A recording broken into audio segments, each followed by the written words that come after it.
Hello to everybody out there in internet land. This is Willie Will, and for those of you who know me in real life by my real name, David Earl Williams III. So here's some breaking news real quick for those of us who study in the conspiracy field. So, this is going to be quite a surprise though, but here we go. So according to, foodfreedom.wordpress.com, the UN has banned chemical trailing. Yes, that's right. So according to the article here just posted up today, it states that geoengineering moratorium agreed at UN ministerial in Japan. So just read a little bit here. So in Nagoya, Japan, in a landmark consensus decision, the 193-member UN Convention on Biological Diversity, CBD, will close its 10th biennial meeting with a de facto moratorium on geoengineering practices and experiments. So any private or public experimentation intended to manipulate the planetary thermostat will be in violation of this carefully crafted UN consensus. So, there you go. So it seems like all those info warriors and all of us in the truth movement here getting this information out, so far, it seems like it has made a positive impact for once. I'm quite surprised. And for those of you who are not familiar with what chemtrails are, you know, many times in the mainstream media on your television set, you've had the mainstream media news try to say, oh, it wasn't real, they're crazy conspiracy theorists. But apparently UN obviously just passed a law trying to ban chemical trailing, apparently. This is very much real. What is a chemtrail, real quick? Well, chemtrails are often confused with contrails. It's a little white stream that comes out of a plane, right? Usually that disappears within, I would say the maximum 30 seconds.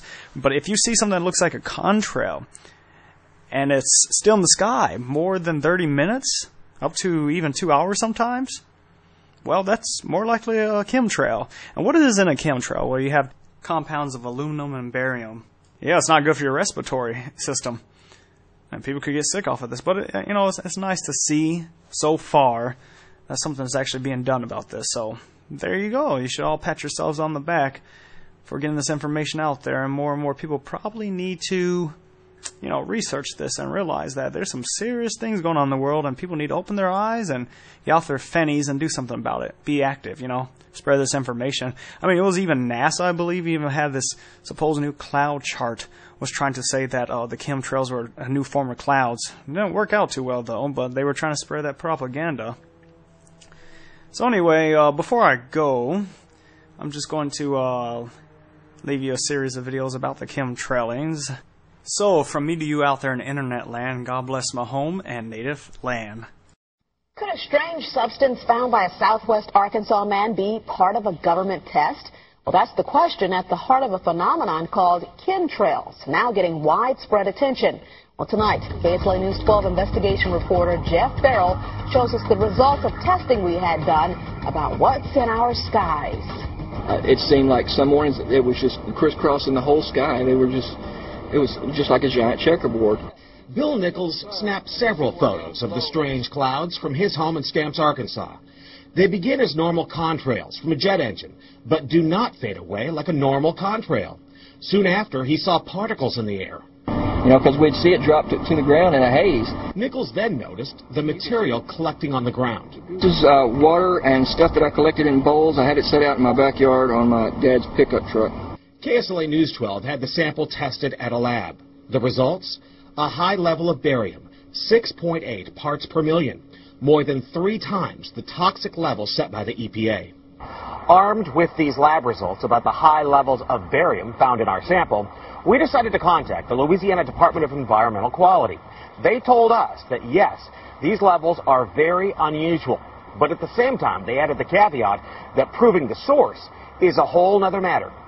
Barium is a hallmark of other chemtrail testing, which even attracted attention from a Los Angeles TV station. There's already no shortage of unclassified weather modification programs by the government. But those who fear chemtrails could be secret biological or chemical testing on the public point to the 1977 Senate hearings in particular, which confirmed 239 populated areas had been contaminated with biological agents between 1949 and 1969. Later, the 1994 Rockefeller Report concluded hundreds of thousands of military personnel were also subjected to secret biological experiments over the last 60 years. But could secret testing be underway yet again? I'd rather it be something inert and benign, something that's, not causing any damage, but I'd like to know what it is. KSLA News 12 discovered chemtrails are even mentioned by name in the initial draft of House Bill 2977 back in 2001 under the Space Preservation Act. But the military denies any such program exists. Jeff Farrell, KSLA News 12 reporting. And, it turns out until 9 years ago, the government had the right under U.S. law to conduct secret testing on the American public under specific conditions. Only a public outcry repealed part of that law, with some exceptions. Jeff's report mentioned high levels of barium linked to those alleged chemtrails. We wanted to find out exactly what effects barium has on the body. We spoke with Mark Ryan, the director of the Poison Control Center. Ryan tells KSLA News 12 that short-term exposure can lead to anything from stomach to chest pains. Long-term exposure causes blood pressure problems. Ryan addressed concerns by chemtrail researchers that barium could be meant to wear down a person's immune system. Anything that causes ill effects in the body long-term chronically is going to affect your ability to, because it's constantly working on the body. So from that aspect, yeah, that's a potential. Ryan says he's conducted research on his own about secret government testing on the public, but he's still a bit skeptical about the alleged chemtrails, at least at the moment, because the Poison Control Center has seen no calls about exposure to barium. What my friend brought over to me today, it says Introduction to Clouds. It's from NASA. On the other side it says Sky Watcher Chart from NASA. I shit my pants. 3/4 of the clouds on here are chem clouds. This one down here is a cirrus cloud with all these little spider legs coming out. That's textbook chem cloud. Right down here we have a chembo, and they have it down as a cirrostratus. Down here we have the textbook ripple effect going on in this picture, and they're actually giving that a name, calling it a cirrocumulus. Oh my goodness. This is shocking. The only real clouds we have are these ones right here, the cumulus L1 and a cumulus L2, and then we have a cumulonimbus. That's all real. But all these other shady clouds, oh my God, right here, that's the cottage cheese one I talk about. It's a real severe newer chem cloud fabrication. They give it a name, alta cumulus. This is brand new now. This is 2010. This is another thing that just really hit me hard. They're calling this, check that out folks, a contrail up there in the top. A contrail, you should see that thing. It's like just two huge chem clouds in the sky. And on the other side, it's like a chemtrail that's cut in half. Contrails dissipate within 3 minutes or so. Chem clouds, chemtrails, they don't disappear for about 2 to 3 hours. And they're much denser, much thicker. I cannot believe the programming. Check it out. We got a little jet up here with some, chem clouds coming out of the back. Look at what they are calling a contrail. Oh my God. Look at this, guys. This is insane. NASA is a branch of the government. Together they work hand in hand to pull off some of the biggest hoaxes like the moon landing, all of these clouds that they're putting in. This is what it is, folks. This is it, a Skywatcher chart. People need to wake up. People are so afraid to know the truth.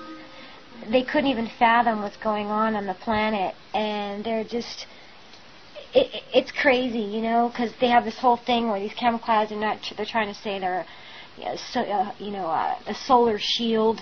But let me tell you, during the night, infrared radiation is blocked in the atmosphere by the artificial clouds. So the whole, geoengineering action in order to keep global warming down and to reflect the sunlight is a total lie and a hoax. I mean, the sky... Well to our north, here in southern Oregon and northern California, we've got a bit of an unusual situation. Now, this first portion of the radar cycle, fairly bland and typical, but then you see these bands of very distinct cloud cover moving into the region. That is not rain, that is not snow. Believe it or not, military aircraft flying through the region dropping chaff. Small bits of aluminum, sometimes it's made of plastic, or even metallicized paper products, but it's used as an anti-radar issue, and obviously they're up there practicing. Now, they won't confirm that, but I was in the Marine Corps for many years, and I'll tell you right now, that's what it is.